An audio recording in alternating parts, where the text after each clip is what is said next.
Chapter 1. The Symptom. The Mind That Couldn't Be Quiet.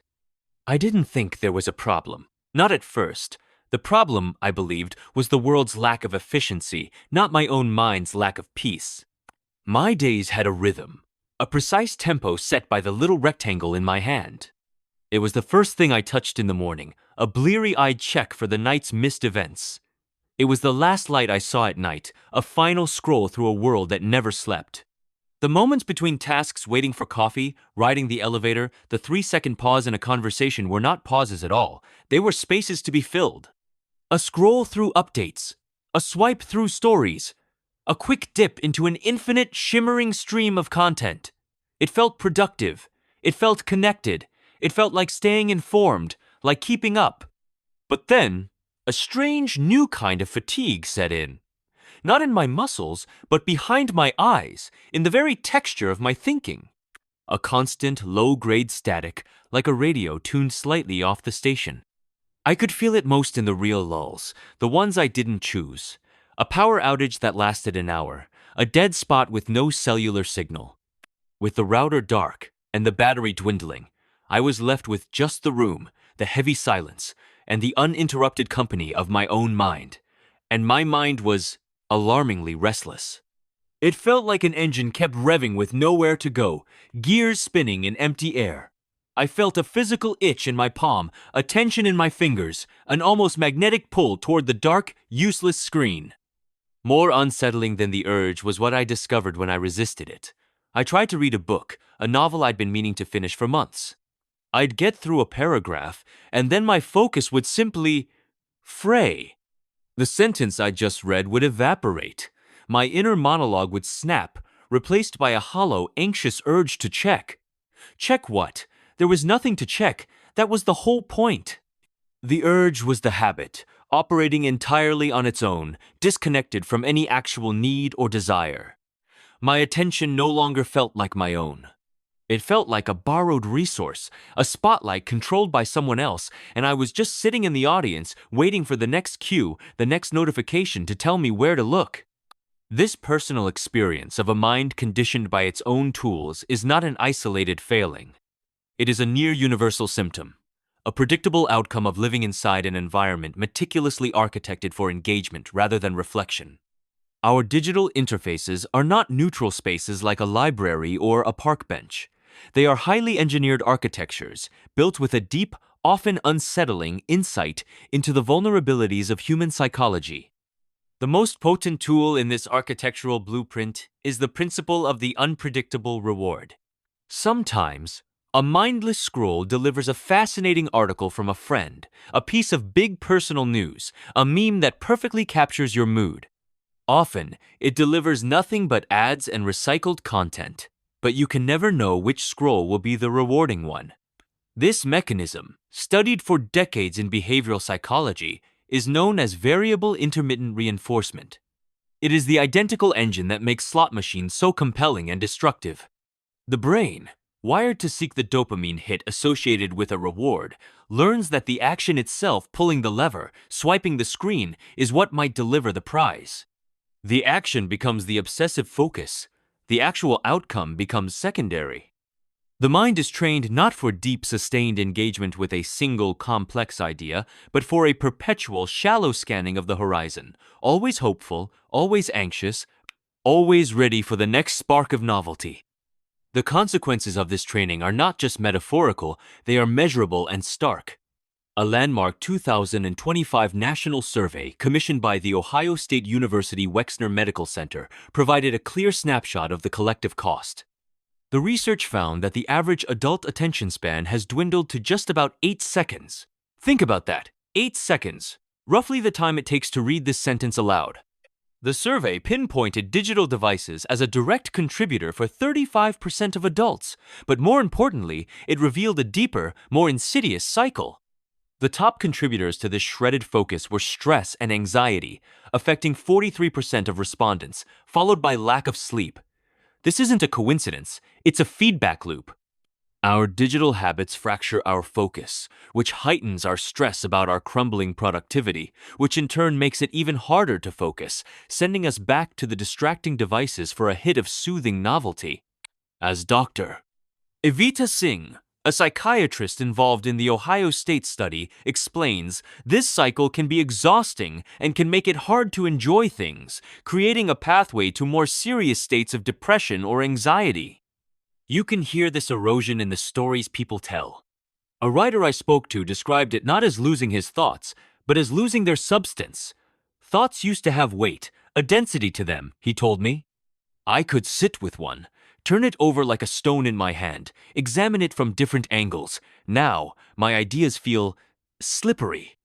They come in a flash, often as an echo of something I've just seen online, and if I don't act on them immediately, tweet them, note them in an app, they're gone, replaced by the next flashing headline or urgent notification.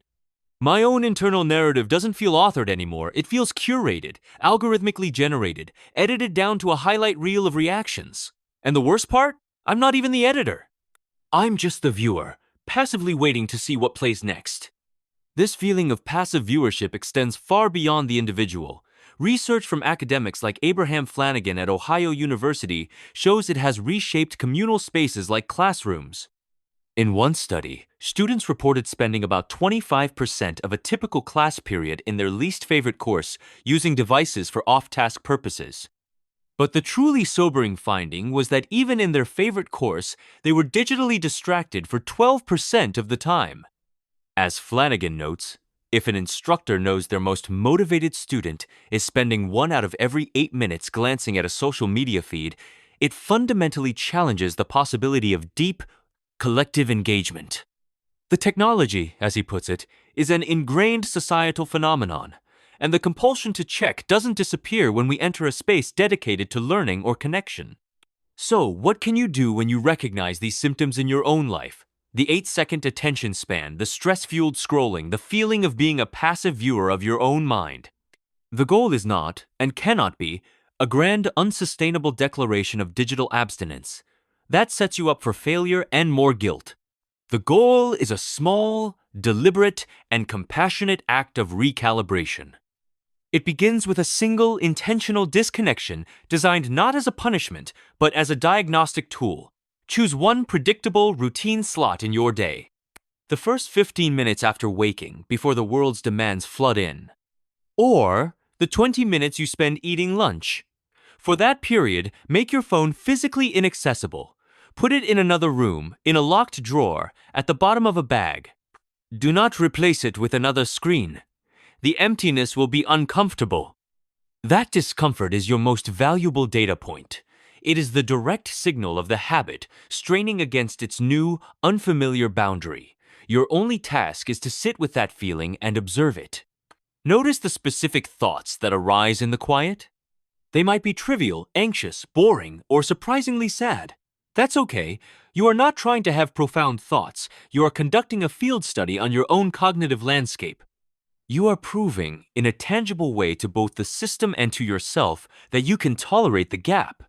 And in that simple act of tolerance, you begin the slow, essential work of reclaiming the lease on your own attention. You stop being just the audience member. You walk toward the controls. Chapter 2. The Architecture of the Habit. Why willpower was never the answer. I told myself this time would be different. I had read the articles, felt the shame of my screen time report 8 hours a day, a full-time job of distraction. My plan was simple: willpower. I would be stronger than the pull. I deleted the most addictive apps off my phone. I bought a physical alarm clock to avoid the morning scroll. For 3 days it worked. I felt a clean, almost righteous sense of control. I finished a book. I had long, uninterrupted thoughts. Then, on the 4th day, a wave of dull stress hit me at work. A project was stalled. Emails were piling up. My hand went to my pocket, to where the icon for that app used to be. It wasn't there, but the urge was a physical ache. My mind provided a rationalization instantly. I just need a 5-minute break. I'll just check the browser version. Just for a second. An hour later, I was back in the endless scroll, the app reinstalled, feeling worse than before. The cycle wasn't broken. It had just waited me out. I hadn't outsmarted the habit. I had just made it angrier. The problem wasn't my lack of resolve in that moment of weakness. The problem was everything that led up to it, the entire invisible architecture of my daily life that made the pull toward that screen the easiest, most familiar response to any flicker of boredom, stress, or fatigue. Maya, a software engineer, described a similar revelation. She tried the digital detox weekend. She locked her phone in a box. The first few hours were pure anxiety, she said. It was like I'd lost a limb. But worse was the boredom. I didn't know what to do with myself. I'd sit down to read and my leg would bounce. I'd try to cook, and I'd keep walking to the counter where my phone should be for no reason. I was facing the sheer empty space of my own attention, and I had no idea how to fill it without a device telling me what to do.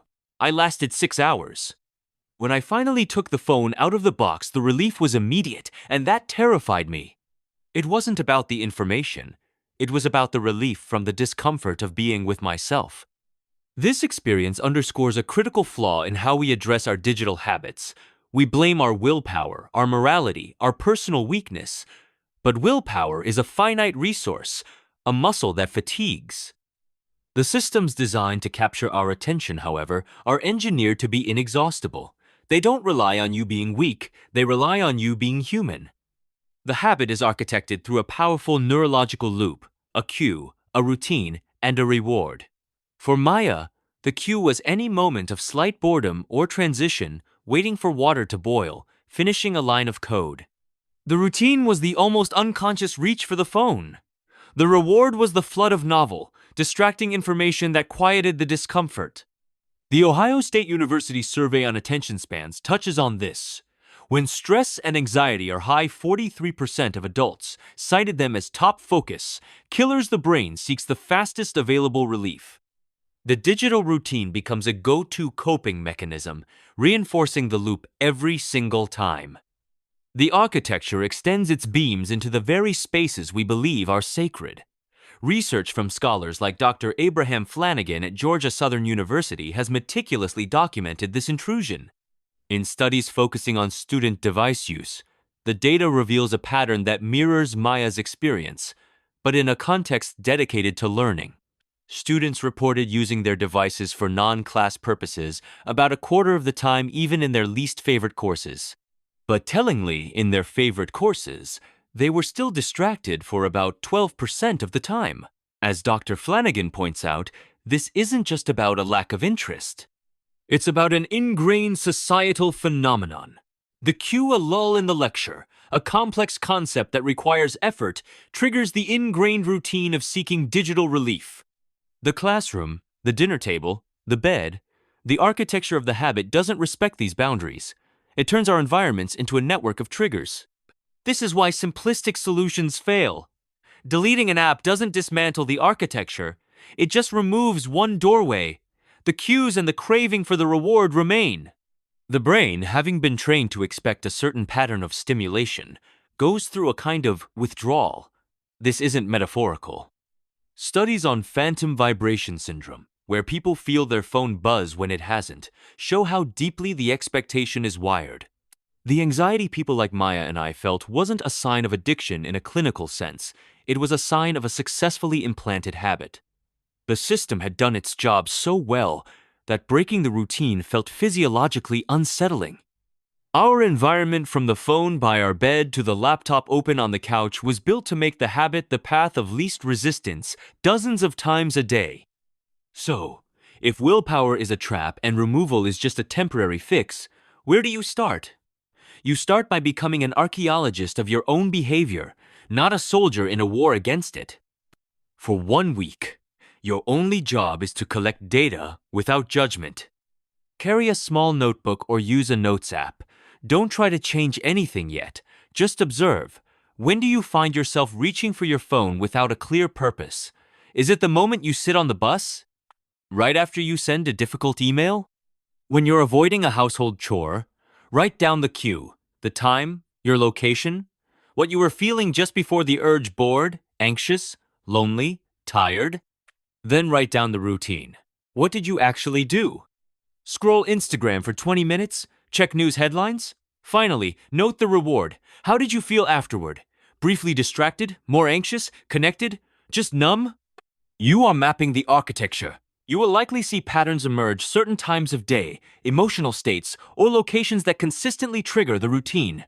This data is not an indictment. It is your blueprint. It shows you where the doors are in your mental house that you've been walking through on autopilot. With this map, you can begin the real work. Not of barricading the doors with sheer will, but of deliberately changing what's on the other side, or even building a new, smaller door next to it that leads somewhere you actually want to go. Chapter 3. The Neurological Loop. The dopamine deal you didn't sign. It started with a single notification. A simple, soft ping from my laptop. A colleague had tagged me in a project update. I stopped typing my report, clicked over, read the message, typed a quick, "Got it, thanks," and went back to work.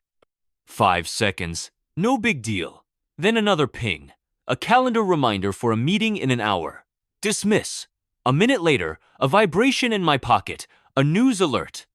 I didn't even pull the phone out, just silenced it. Within 10 minutes, the pattern was clear. I was no longer writing the report. I was waiting for the next interruption. My focus had become a staccato rhythm of start, stop, react, return. The report, which required sustained, linear thought, felt like trying to swim upstream. Each little ping was a gentle, inviting eddy pulling me out of the current. I realized I wasn't managing my work. I was managing a stream of tiny, incoming demands on my attention, and the real work, the deep work, was what happened in the ever-shrinking gaps between them. Sarah, a project manager, described this state as feeling like her brain had been turned into a switchboard. I was proud of being a multitasker, she said. I could answer a Slack message, comment on a document, and listen to a meeting all at once. Or so I thought. My performance reviews started noting a lack of strategic thinking.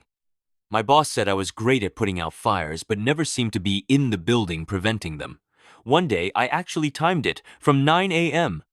to noon. I never spent more than 6 consecutive minutes on a single task before a notification, an email, or my own compulsion to check in pulled me away.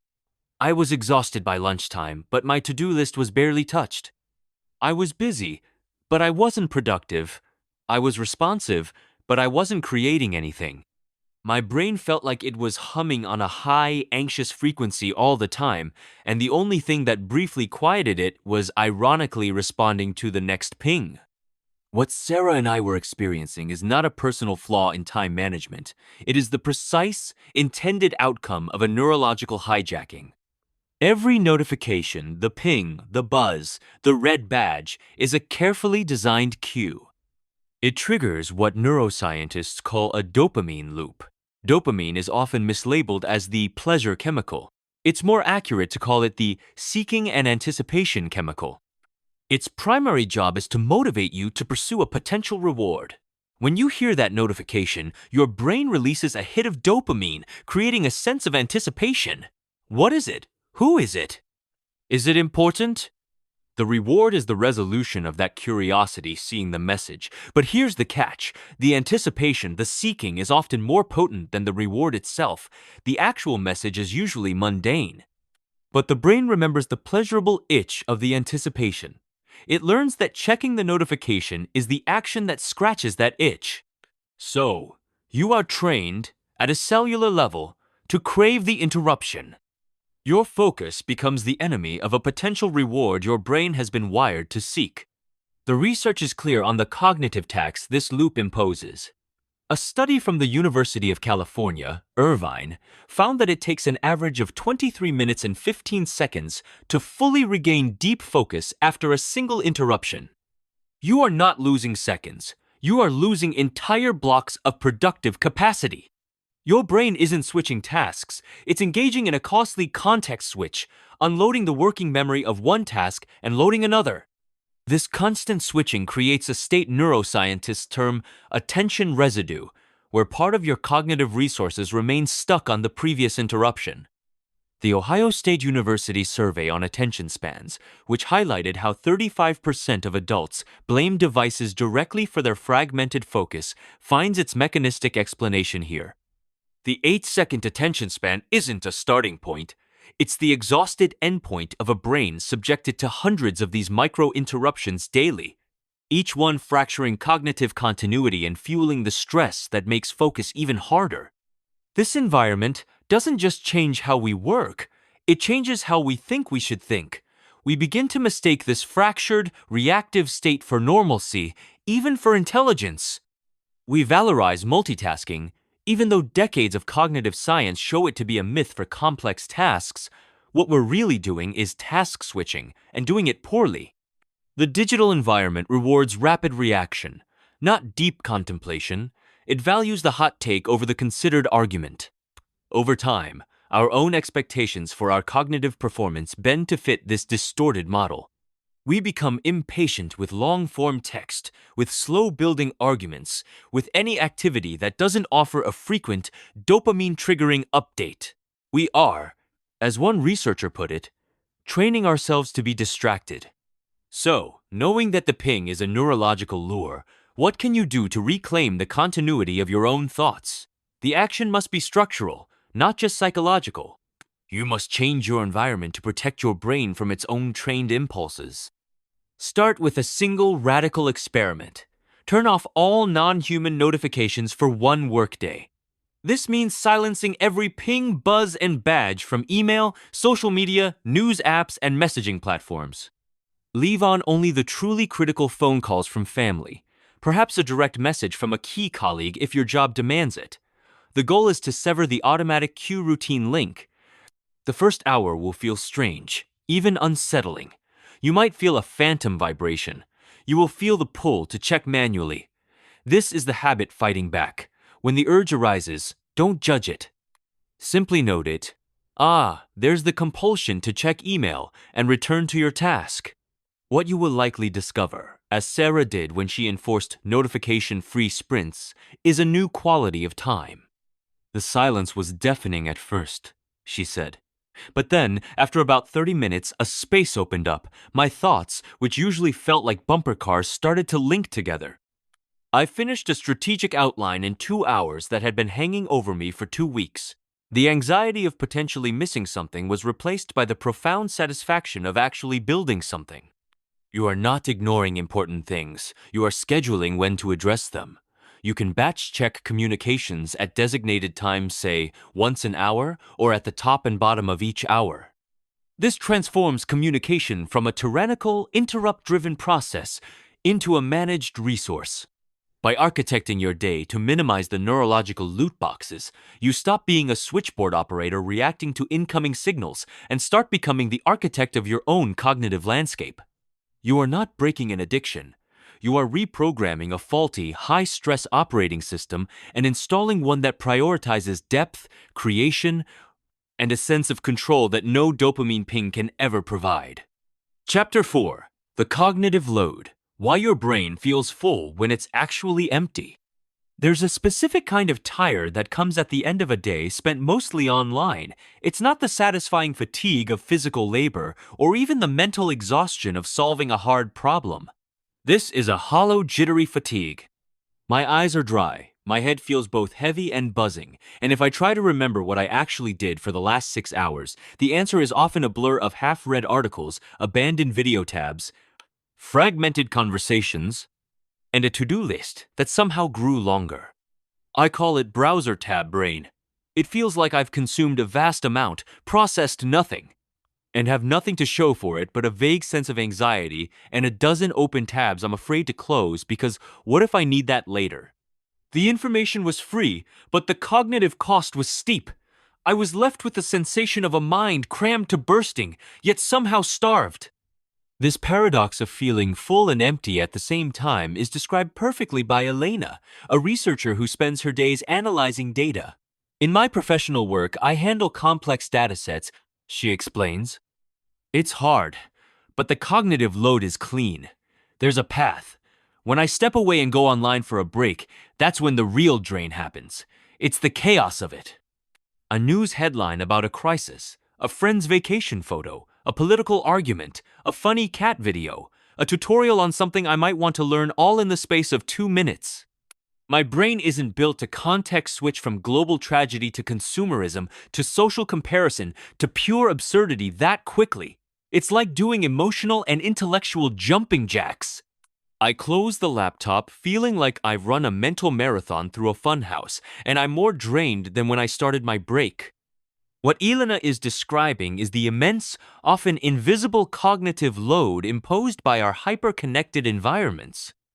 Cognitive load theory distinguishes between intrinsic load, the difficulty of the material itself, and extraneous load, the way the information is presented. The digital world is a master of maximizing extraneous load. Autoplaying videos, flashing ads, infinite scroll, competing notifications, and hyperlinked text all force your brain's executive functions, the part responsible for focus, decision-making, and filtering to work overtime. Every new tab, every notification is a decision point. Do I click? Do I ignore? Do I save it for later? This constant low-level decision-making is depleting.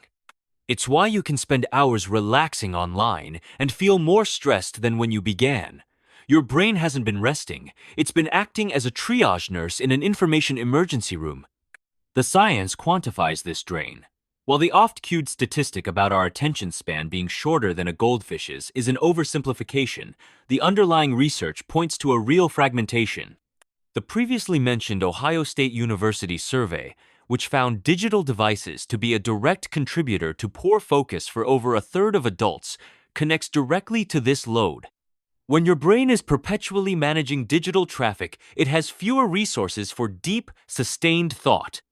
Other studies, such as those examining media multitasking, show that heavy multitaskers perform worse on tests of task-switching ability and have more difficulty filtering out irrelevant information. Their brains, accustomed to chaos, become less efficient at creating order. This isn't about intelligence, it's about conditioning. The environment trains a scattered, reactive form of cognition. As Dr. Evita Singh of Ohio State noted, this constant fracture can fuel a stress cycle that makes focused work feel not just difficult, but aversive. This cognitive landscape creates a cruel irony in how we seek knowledge.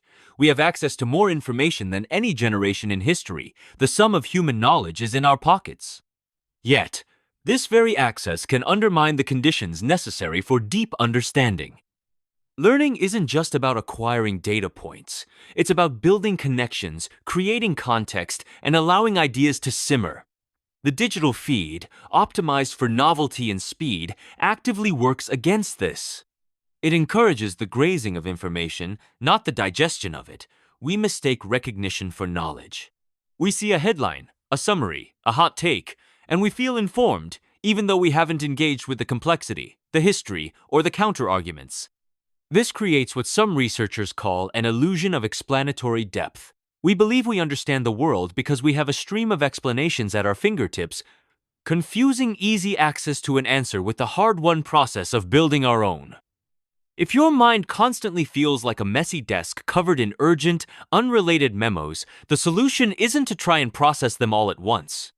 It's to design a better filing system and, more importantly, to drastically reduce the inflow of junk memos. Your first practical step is to conduct a cognitive load audit. For one day, pay attention not to what you're consuming, but to how it's being delivered to you. Notice the extraneous load.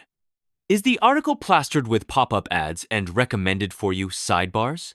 Is the video platform autoplaying the next clip before you've processed the last? Is your email inbox a chaotic stream of newsletters, promotions, and CC'd threads? Don't judge yourself for using these services. Simply note how their design choices are forcing your brain to do extra, unpaid labor. With this awareness, you can begin to actively reduce the load. This is reverse engineering your feed at the most basic level. Install an ad blocker for your browser. Use browser extensions that declutter websites, hiding sidebars and recommendations. Turn off autoplay on every single video platform. This one action alone can reclaim a staggering amount of mental space. For your email, ruthlessly unsubscribe from newsletters you don't read and set up filters to automatically sort incoming mail into folders.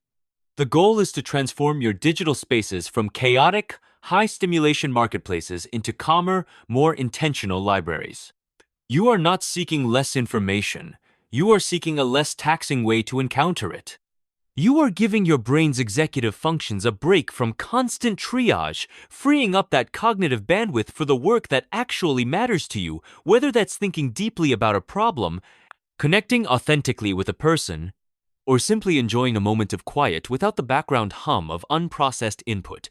You're not clearing the desk by working faster, you're installing a filing cabinet and a trash can. Chapter 5. The Expanding Mind. Why what you know feels so small.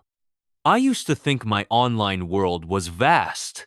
My YouTube feed was a cascade of movie analysis, science documentaries, political debates, and comedy sketches. My social media showed me the lives of activists, artists, travelers, and intellectuals from all over. It felt rich, diverse, enlightening. Then, during a long train journey with terrible Wi-Fi, I was forced to just talk to the person next to me. He was a botanist. He started describing the intricate symbiotic relationship between a specific tree fungus and a local beetle. I realized I had absolutely no framework for this conversation. My vast knowledge was a mile wide and an inch deep. I knew the surface-level talking points of 100 different cultural debates, but I knew nothing about the quiet, complex systems of the natural world happening right outside the window. My digital diet, which felt so expansive, had actually been steering me toward a very specific type of knowledge, the kind that fuels arguments, garners clicks, and fits neatly into a hot take. I was an expert in reactivity, and a novice in everything else. My mental landscape wasn't a broad, open field. It was a well-trodden path through a forest of trending topics, and I had mistaken the path for the whole territory. This feeling of broad but shallow understanding is shared by Marcus, a graphic designer with a passion for history. My algorithm knew I liked Roman history, he explained. Soon, 90% of my recommendations were variations on the same themes: Top 10 Roman Emperors, Why the Roman Empire Fell, documentaries on gladiators. It was fascinating, but it was also a loop. I wasn't discovering anything adjacent like what was happening in China or the Americas at the same time. How did Roman philosophy compare to contemporaneous Indian schools of thought? The algorithm wasn't designed to give me a balanced education. It was designed to give me more of what I had already clicked on. I ended up with a deep but incredibly narrow trench of knowledge. I could tell you about Roman military tactics, but had only a hazy idea of the broader ancient world. My curiosity was being satisfied in one direction and starved in all others. What Marcus and I experienced is the central paradoxical design flaw of personalization. It creates a shrinking world disguised as an expanding one. Algorithmic systems, powered by engagement metrics, are not optimized for your intellectual breadth or cognitive health. They are optimized for one thing: keeping your eyes on the screen. The most efficient way to do that is to double down on what has already captured a slice of your attention. If you watch one video on cryptocurrency, the system infers a latent interest and serves you 10 more. Before you know it, your entire informational ecosystem is tinted with that topic. This creates what researchers call a filter bubble, or an echo chamber, but its effect is more profound than just political polarization. It shapes your entire sense of what is important, knowable, and interesting. It systematically amputates the peripheral vision of your curiosity, focusing your gaze on a shrinking spotlight of pre-approved content. The consequences for learning and thinking are significant and backed by research. A study from The Ohio State University, conducted in 2025, examined how personalized algorithms affect knowledge acquisition. Participants who learned via a personalized feed, where an algorithm selected content for them, studied less information overall, made more errors in their conclusions, and most critically, displayed significantly higher confidence in their incorrect answers.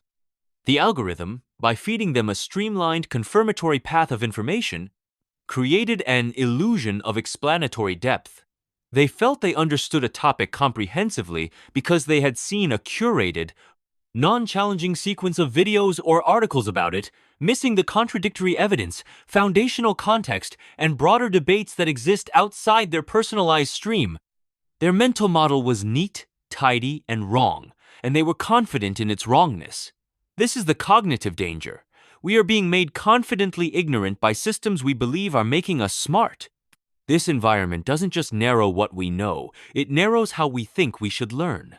It teaches us that learning is a passive consumptive act, something that happens to us as we scroll. The messy, frustrating, and non-linear process of true inquiry following a confusing thread, hitting dead ends, consulting disagreeing sources, sitting with uncertainty is antithetical to the smooth, frictionless user experience these platforms sell. We are trained to be knowledge tourists on a pre-packaged tour, not explorers with a map and a compass. So, how do you break out of the personalized trench and start cultivating a genuine, expansive mental landscape? The action is not to reject personalized tools, but to actively hack their personalization logic. You must become a deliberate, mischievous curator of your own algorithmic profile. Start with your YouTube or podcast app. For 1 week, commit to a practice of algorithmic disobedience. When you finish watching a video on a topic you enjoy, say, a video about urban planning, do not let the autoplay or the recommendations take over. Instead, actively search for and click on a video that is semantically adjacent but algorithmically distant. If you watched The Genius of Barcelona's City Blocks, don't click on more urban planning wonders. Search for and click on The Chemistry of Concrete or The Sociology of Public Parks or A History of City Parks in 19th century London. You are feeding the algorithm a piece of data that says, my interest is not in this specific topic, but in the broader connective tissue of knowledge. Next, create information cross-training rituals. Once a month, visit a website or publication you strongly disagree with, not to argue, but to understand its framework. Subscribe to a newsletter in a field you know nothing about: marine biology, pottery, particle physics. Follow a social media account that posts primary historical documents without commentary. Your goal is not to adopt these views or become an expert, but to regularly stretch the boundaries of your algorithmic profile. You are adding noise to the signal, complexity to the model. You are reminding the system, and more importantly yourself, that your identity is not a fixed set of consumer preferences, but a dynamic, curious consciousness capable of interest in anything. You stop being a passenger on a pre-planned tour and start being a gardener, deliberately planting strange and unexpected seeds in the soil of your own mind to see what might grow. The expansion you feel won't come from consuming more of the same. It will come from the deliberate, joyful confusion of encountering the genuinely new. Chapter 6. The Lost Compass. When your choices stop being yours. There was a Sunday afternoon where I had no obligations. A true empty stretch of time. I decided I wanted to watch a movie. I opened a streaming service, scrolled through the rows of glossy thumbnails, top picks for you, because you watched, trending now, 10 minutes passed. Then 20. I'd read a synopsis, watch a trailer, scroll past, go back. The menu music looped. My initial desire, I want to watch a movie, had completely evaporated, replaced by a new, anxious goal. I need to choose the right movie, but right according to whom? The algorithm's 98% match score? The cultural buzz I might be missing out on? I couldn't tell. I felt paralyzed by abundance, guided by metrics I hadn't chosen. I finally picked one, something the service heavily promoted. 20 minutes in, I realized I wasn't enjoying it. But I kept watching. It felt easier than admitting the half hour of choice was wasted, and easier than re-entering the paralyzing menu. The afternoon, which began with the simple agency of wanting a film, ended with me passively consuming a product selected by a system designed to maximize my viewing time, not my enjoyment. My choice had been hollowed out. I had performed the act of choosing, but the parameters, the options, and the very pressure to optimize my leisure had been set by something else. This subtle erosion of autonomy happens in spaces far more significant than movie night.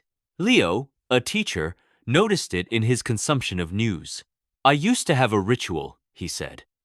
I'd buy a physical newspaper on the weekend and read it cover to cover. I didn't agree with all of it, but I saw what the editors deemed important. I saw stories I wouldn't have chosen. Now, my news comes through an app. My feed is a perfect mirror of my existing interests and anxieties: education policy, local politics, a few specific cultural critics. A major diplomatic event in a region I don't follow might be happening, and I'll miss it entirely unless someone in my bubble gets outraged about it. The system isn't informing me. It's reassuring me. It's confirming my worldview and then selling that confirmation back to me as being informed. I stopped seeking out information. I started waiting for it to be delivered to me, pre-chewed and pre-approved. I didn't feel like a citizen anymore. I felt like a subscriber. What Leo and I are bumping against is the gradual outsourcing of our internal compass, our sense of curiosity, priority, and value to external algorithmic systems. This isn't about laziness. It's a consequence of cognitive offloading, a well-documented phenomenon where we use technology to carry mental loads like memory or navigation. This is useful. You don't need to memorize every phone number. But the offloading has crept into higher-order functions. What should I care about? What's worth my time? What do I like? When you rely on a For You page to decide what's interesting or a navigation app to decide every turn, you are not just using a tool. You are engaging in a form of cyborg cognition where your decision-making loop incorporates the algorithm as a crucial component. The danger, as shown in research like the Ohio State study on personalized learning, is that this integration can create profound overconfidence in the system's outputs. You begin to trust the streamlined, easy path it provides, mistaking its efficiency for your own good judgment. Your internal compass atrophies from disuse. Its needle starts to align not with your true north, but with the magnetic pull of engagement metrics. The science behind this is deeply concerning. Studies on digital amnesia or the Google effect have shown that when we know information is saved and searchable online, we are far less likely to commit it to memory. We don't remember the fact, we remember the keyword to search for it. This is now happening with our preferences and values. Why wrestle with forming your own taste in music when a service can create a Sound of You playlist? Why grapple with complex political stances when you can follow a pundit whose algorithmically amplified anger mirrors your own? The system offers a prefabricated identity, a curated self, and it's energetically cheaper to accept it than to build your own from scratch. This creates a vicious cycle documented in research on agency and technology. The less you practice deliberate, self-originated choice, the more daunting and effortful it feels, making the pre-packaged option even more appealing next time. You become less a driver of your life and more a highly responsive passenger, approving turns suggested by a navigation system that has its own, undisclosed destination. This loss manifests not in grand crises, but in 1,000 daily micro-surrenders. It's the recipe you cook not from a family cookbook, but because it was the top search result. It's the vacation destination that appears in your feed after a casual conversation, making you believe you discovered it yourself. It's the quiet acceptance that your attention is not yours to direct, but a resource to be captured by the most compelling bidder. The modern digital landscape is a marketplace not just for goods, but for your future intentions, and you are both the product and the consumer, trapped in a loop where your past clicks are sold back to you as your future desires. If you feel this hollowing out, if your choices feel like reactions rather than initiations, the path back is not through grand declarations of independence. It is through the deliberate, almost childish practice of making meaningless choices for yourself again. You must rebuild the muscle of internal preference, and you start with low stakes. This week, introduce 2 small rituals of self-originated action. First, practice analog discovery. For one piece of culture, a book, an album, a film, commit to finding it without using a recommendation algorithm. Go to a physical library or bookstore and wander the shelves. Let a cover catch your eye. Read a random page. Ask a friend for a recommendation in a conversation, not via a shared link. The goal is not to find a better book than the algorithm would suggest. The goal is to short-circuit the suggestion loop entirely and reintroduce the elements of chance, personal touch, and physical serendipity into your choice. Pay attention to how it feels to choose this way. It will likely feel slower, more uncertain, and strangely more personal. Second, implement a pre-choice pause. Before you open an app that makes recommendations, a streaming service, a music app, a shopping site, ask yourself aloud, what am I actually looking for right now? Be brutally simple. I want to feel energized. I want to learn a simple new skill. I want to be distracted for 15 minutes. Write this intention down on a piece of paper. Then, and only then, open the app. As you scroll, constantly refer back to your written intention. Does this recommended video serve your stated goal, or is it serving the platform's goal of keeping you scrolling? This simple pause creates a critical split second of consciousness. It inserts you back into the decision loop as the authority, not just the ratifier. You are no longer asking the system, "What should I do?" You are telling it, "I have a goal. Help me meet it or get out of my way." This is the first, essential step in recalibrating your compass. You stop following the most brightly lit path and start checking your own coordinates. Chapter 7. The Emotional Proxy. When Algorithms Pretend to Know How You Feel. It was after a particularly difficult week. Nothing catastrophic, just the accumulated weight of small stresses, a missed deadline, a tense conversation, a looming bill. I felt a low, gray sadness I couldn't quite articulate. That evening, as I mindlessly scrolled, a video appeared in my feed. The title was something like, "If you're feeling overwhelmed, watch this." It was a short, beautifully animated piece about self-compassion. The narration was gentle, the message reassuring. I watched it, and then another one, recommended right after. "Signs you're carrying emotional burnout." I clicked. Then, a meditation for when you're sad. I clicked again. For 30 minutes, I consumed content that perfectly described the very emotions I was feeling. The algorithm wasn't just recommending cat videos, it was holding up a mirror to my mood, and in that mirror, my sadness looked recognizable, named, and manageable. I felt understood. But by whom? Not by a friend who listened, not by my own journaling. By a pattern recognition system that had correlated my slowed scrolling pace, my time of day, and my past clicks with a high probability of my needing emotional support content. The comfort was real. The empathy was a statistical inference.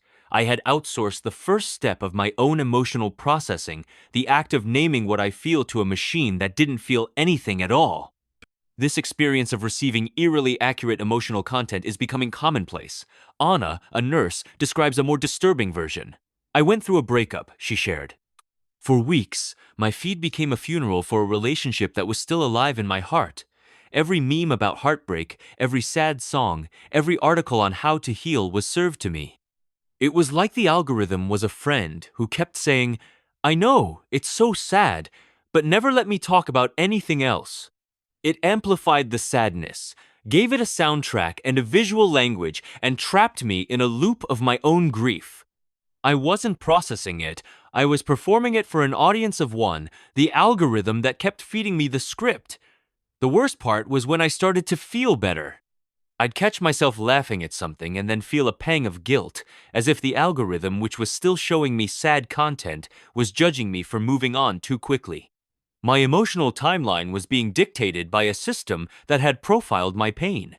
What Anna and I encountered is the rise of the algorithm as emotional proxy. These systems are increasingly sophisticated at affective computing, detecting and responding to human emotion. They don't understand sadness. They identify behavioral clusters associated with user segments labeled sad. The click, the pause, the share, the time of night, these are data points. When you consistently engage with content tagged as melancholic or motivational, the system builds a shadow model of your emotional state. It then uses this model to keep you engaged. Sometimes that means offering comfort, sad videos when you're down. Sometimes it means provoking you outrageous content when you're irritable. The goal is never your emotional equilibrium, it's your sustained attention.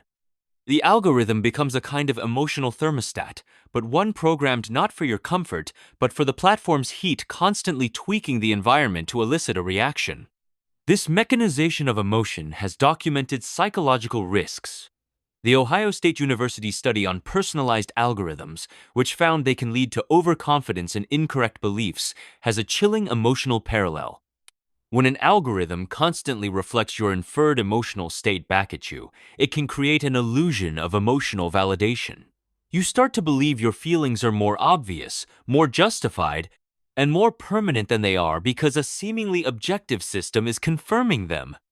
This can deepen depressive spirals or cement states of anger, reducing the cognitive flexibility needed to actually work through an emotion. Research from the field of digital emotion regulation shows that while apps can be tools for mindfulness, passive consumption of emotion-centric content often leads to rumination, getting stuck in a loop of repetitive, negative thoughts rather than resolution. The algorithm, by design, offers more of the same, not a way out.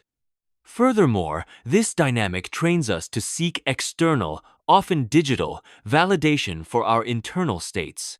Why sit quietly with a confusing feeling when you can search for a video that explains it?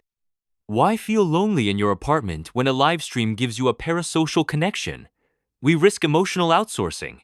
Our innate capacity to sit with ambiguity, to tolerate discomfort, and to find our own words for our experiences weakens.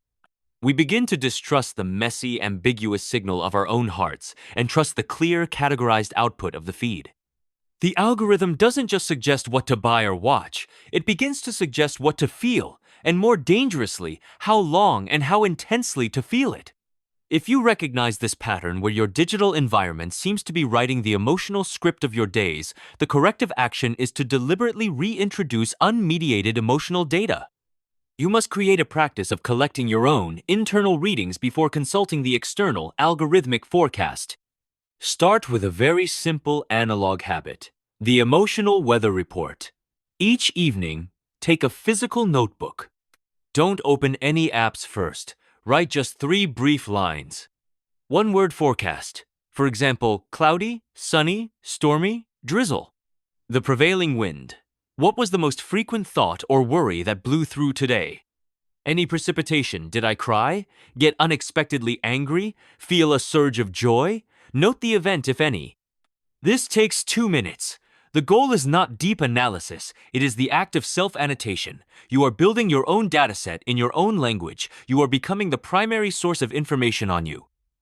Then, and only as a conscious experiment, compare this to your digital feed.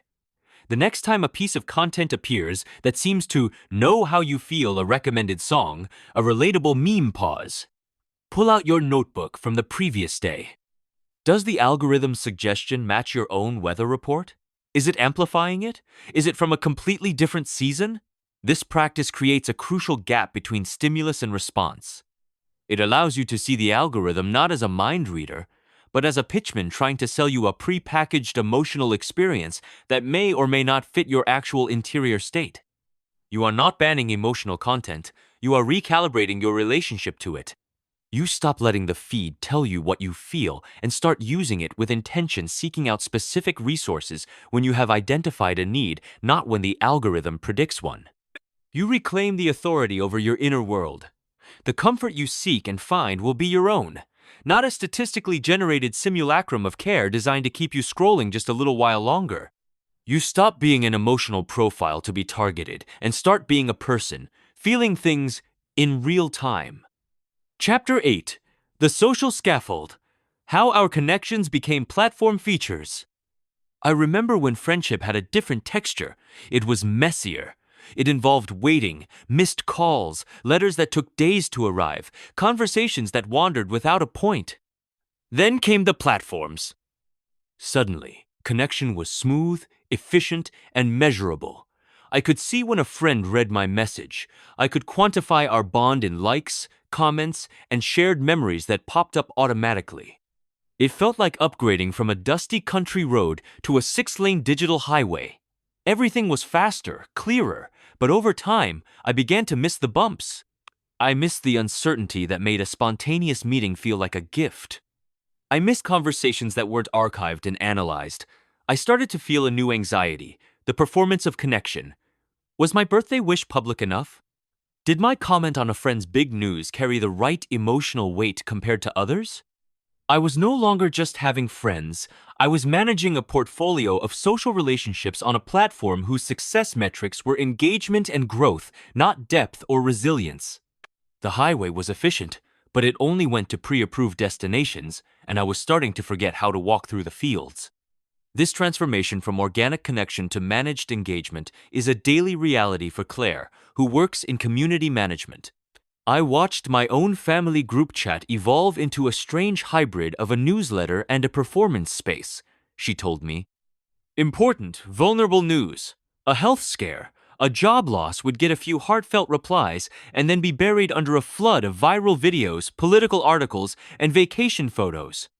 The platform's design encouraged the quick, reactive content. The slow, meaningful stuff didn't perform as well. We started communicating in a language of links and reacts, not in our own words. To have a real conversation, we had to make a conscious, almost rebellious choice to pick up the phone. The default path, the one the platform laid out for us, was towards shallow, frequent interaction. It was building a social scaffold around us that was great for holding up constant, low-grade contact, but it was slowly replacing the actual walls of our relationships. We were all connected, but the architecture of that connection was making us lonelier.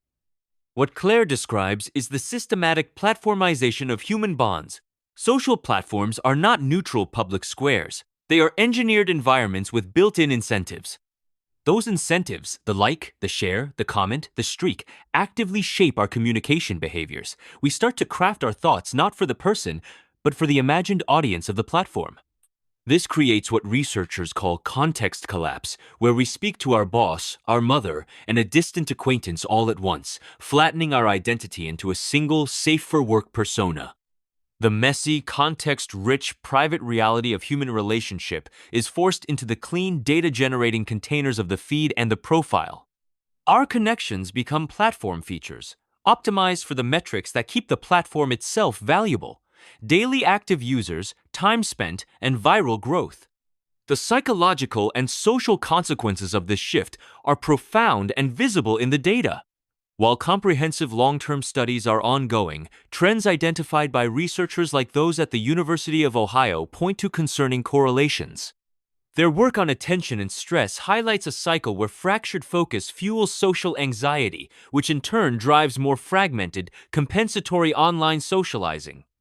Furthermore, studies on social comparison theory in digital environments consistently show that passive consumption of others' curated lives leads to increased rates of depression, anxiety, and envy.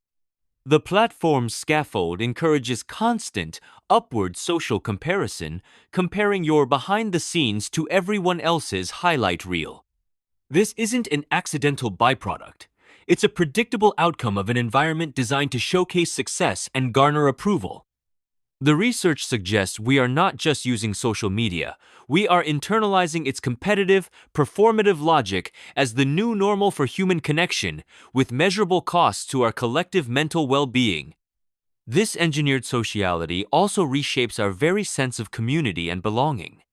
Real-world communities are built on mutual obligation, shared history, and tolerating differences because you have to see the person tomorrow. Algorithmically mediated communities, or affinity groups, are built on shared interests, opinions, or reactions. They are powerful for finding like-minded people, but they are fragile. They often lack the glue of real-world consequence and can amplify extremism through homogeneity, the so-called echo chamber effect. When disagreement arises, the architecture makes disconnection, the unfollow, the block, the mute easier than difficult conversation. We are trained to curate our social world for maximum comfort and agreement, not for the challenging, growth-oriented friction that characterizes resilient, real-world relationships. Our social muscles, those needed for compromise, forgiveness, and navigating complexity, can atrophy from disuse. If you feel your relationships have become a series of performances to be managed or a source of anxiety rather than sustenance, the solution is not to abandon digital tools. It is to consciously re-anchor your key connections in non-platform spaces. You must build little pockets of context where the platform's metrics cannot reach. Start with a simple, tangible action. Create a platform, free zone with one important person. Choose a partner, a family member, or a close friend. Propose a simple rule. All communication about a certain category will exist outside the main social platforms. This could be anything important or vulnerable, or planning for our next trip, or simply how our day really went. The medium matters. Use encrypted messaging apps that feel more like a private room than a public billboard. Better yet, revive the phone call or the voice note where tone and hesitation carry meaning that text strips away. Best of all, establish a regular, low-stakes in-person ritual. A weekly walk, a monthly coffee. The goal is to create a channel of communication that doesn't generate data for an algorithm, doesn't have an audience, and doesn't come with a like button. In that space, you'll rediscover the texture of connection that the platform Scaffold obscures, the awkward pauses, the meandering stories, the unperformative silence. You'll remember that your relationship's health is not measured by its visibility or engagement, but by its private, mutual understanding.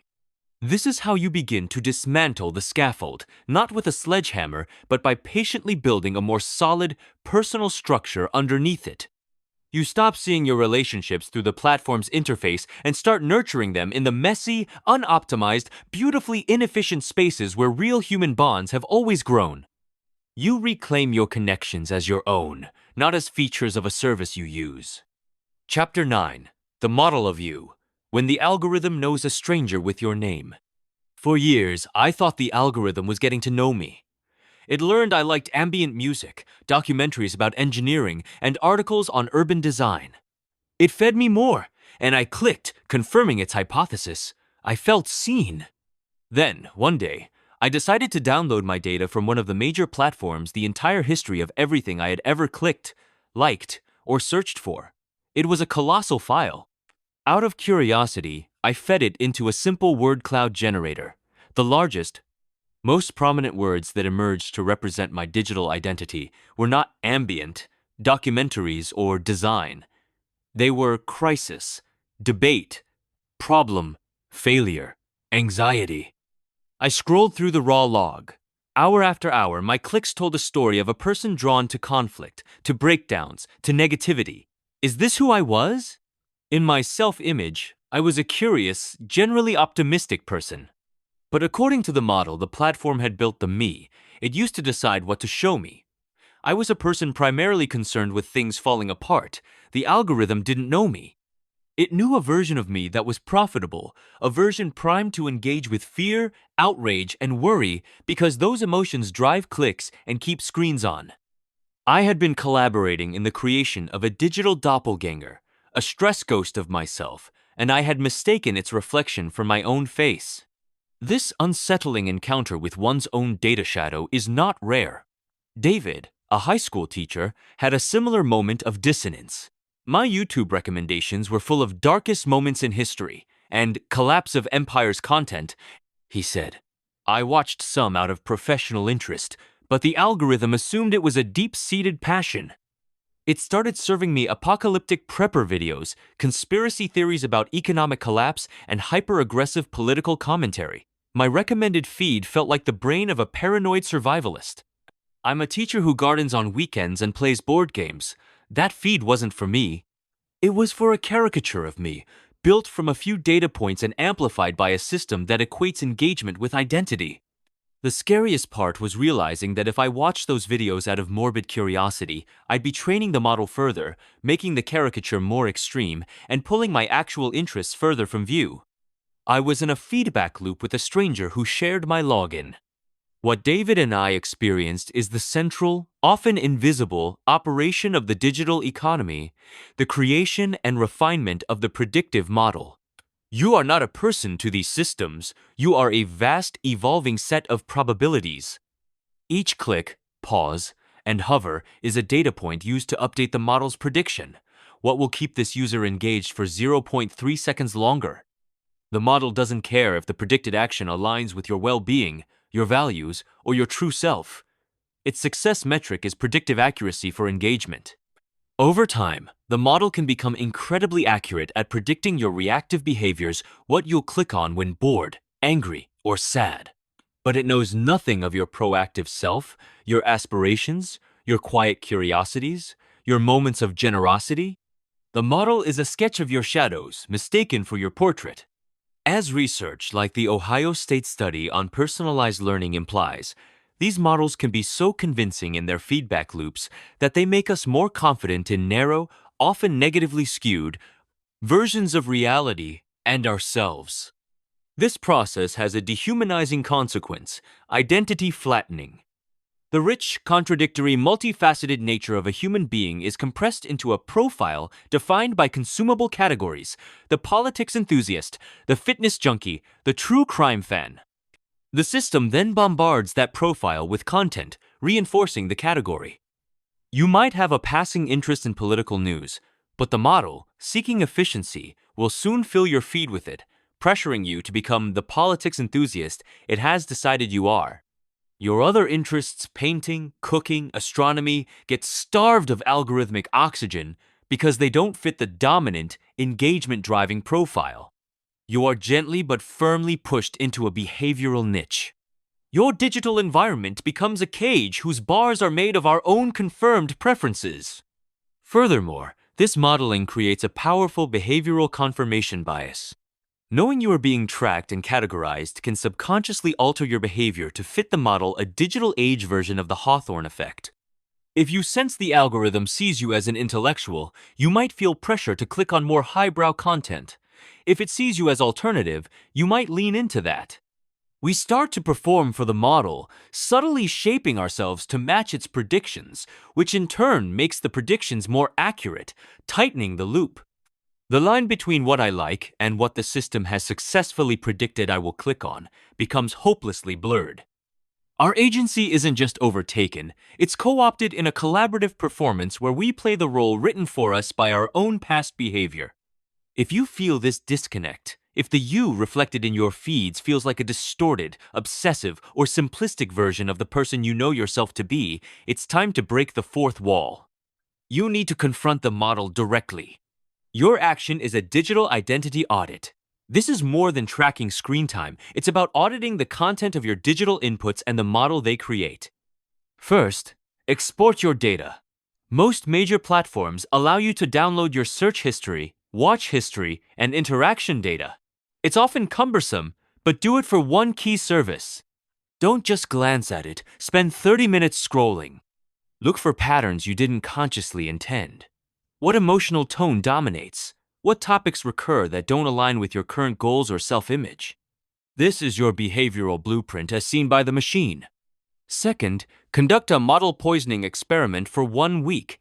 This is the conscious, deliberate act of feeding the algorithm data that contradicts its dominant profile of you.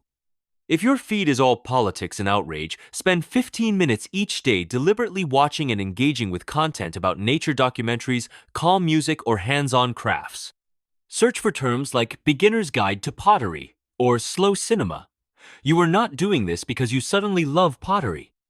You are doing it to inject noise into the signal, to confuse the model, to assert that you are larger than its best prediction. You are fighting algorithmic determinism with deliberate randomness. Finally, create a model-defying ritual. Once a week, engage with a piece of media chosen by a method the algorithm cannot predict or log. Read a physical book chosen at random from a library shelf. Watch a DVD from a thrift store.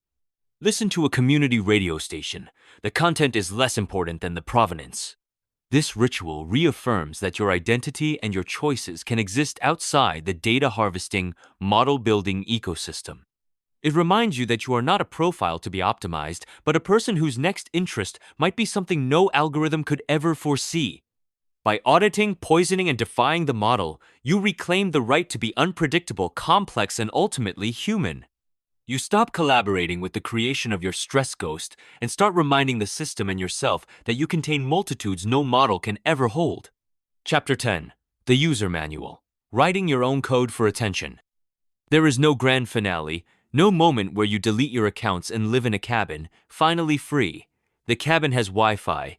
The truth is more mundane and more hopeful. My turning point wasn't dramatic. It was a Tuesday. I was walking to the grocery store, and I realized my hand had automatically reached for my phone to check.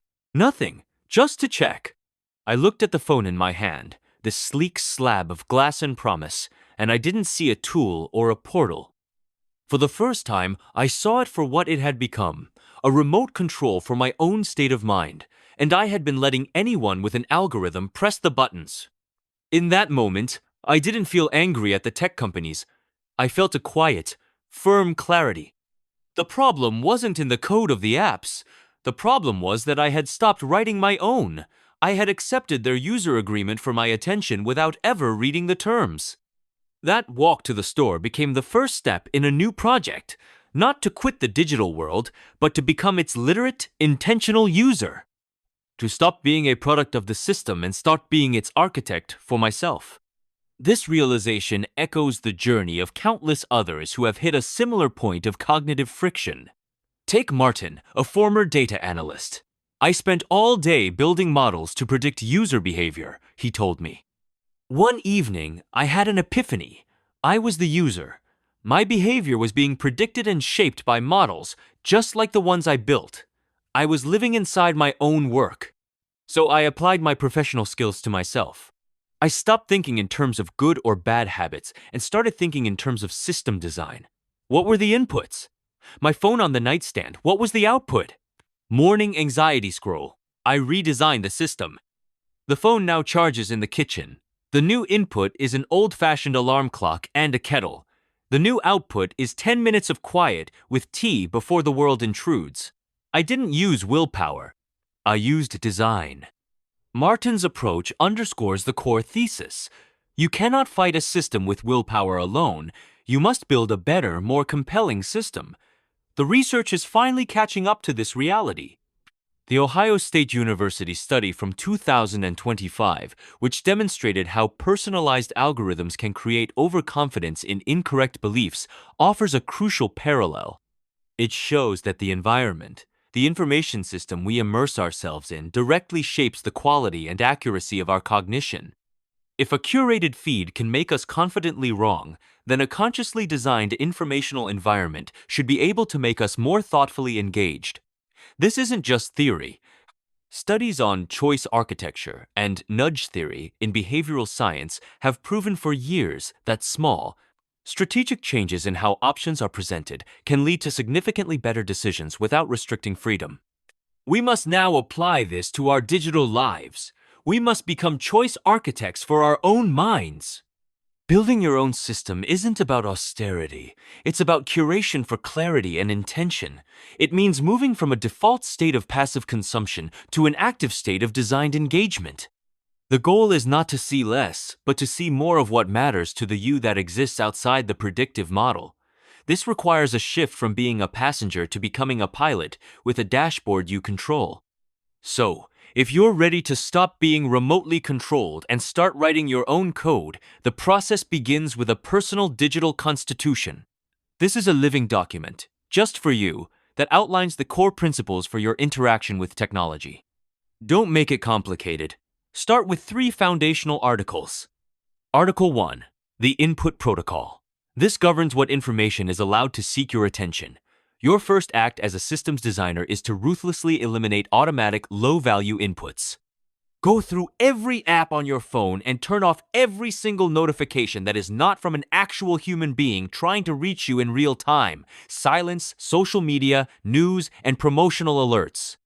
This single action dismantles the architecture of interruption. Next, perform a subscription autopsy. Unfollow, unsubscribe, and mute any account or channel that routinely makes you feel anxious, envious, or outraged. Your feed should be a garden, not a haunted house. Actively seek and subscribe to sources that inspire curiosity, teach a skill, or offer genuine beauty. You are programming your primary information vector. Article 2. The processing time. Your brain is not a multitasking processor. It is a deep-thinking single-core unit that needs protected cycles. Designate monotasking blocks in your day. Use a simple timer for 25 or 50 minutes.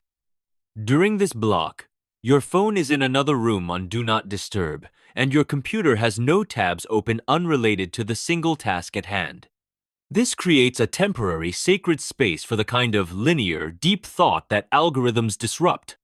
Furthermore, institute mandatory buffer zones.